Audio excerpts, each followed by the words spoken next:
Otur, sürücülük maharətini göstər. Bax, mən.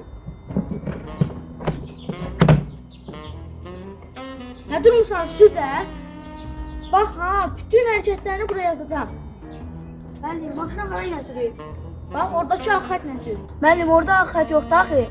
Bildim, yəqin silinibdir. Nə axtarsan? Müəllim, təhlükəsizlik kəməri yoxdur axı. Bildim, kesin dəfə uşaqlar onu qopardıqdır. Bu maşın mexanikadır, yoxsa avtomat. Sən nə tər sürücüsən bilmirsən? Mənim tələbəmə bax elə. Sürət qutusu yoxdur axı. Hə, uşaqlar onu qırmışdı. Müəllim, maşın kodlamır axı. Gözlə maşına benzin tökün, benzin qurtarıbdır. Elindeki nedir oğlum? Benzin abi. Neden? Dükkanı yakacağız abi. Duydun mu? Dükkanı yakacağım dedi. Ay müəllim, maşın yenə kodlanmır. Ay, dəb də mən bunun motorxanasına baxım elə.